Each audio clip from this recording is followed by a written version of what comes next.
Goeiedag, ek groet jou in die kosbare naam van Jesus Christus. God het vir elkeen van ons 'n tong gegee. 'n eenvoudige, basiese instrument om ons te help om te kan kommunikeer. Dit is aan almal gegee. Jonk, oud, ryk, arm, wys en dwaas. Dit is 'n instrument wat ons kan gebruik om te ontmoedig of om aan te moedig.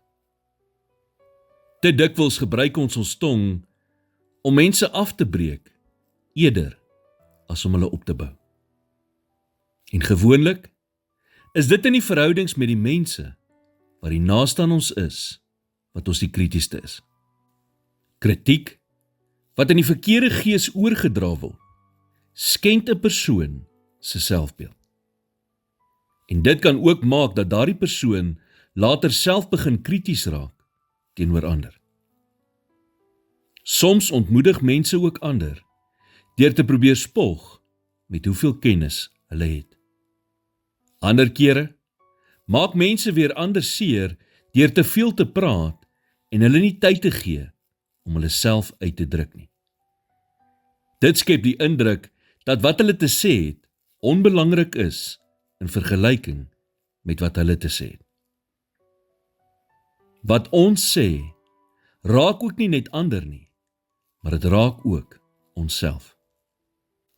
Woorde is kragtig wanneer dit op die regte manier gebruik word. Spreuke 15 vers 23 sê, 'n man het blydskap in die regte antwoord van sy mond.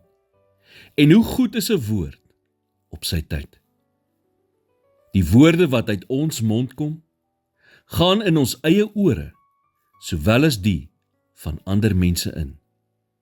En dan daal dit af in ons siel, waar dit vreugde of hartseer, vrede of ontsteltenis bring, afhangende van die tipe woorde wat ons gespreek het. Wanneer ons die krag van woorde verstaan en besef dat ons kan kies wat ons dink en sê, kan dit ons lewens verander.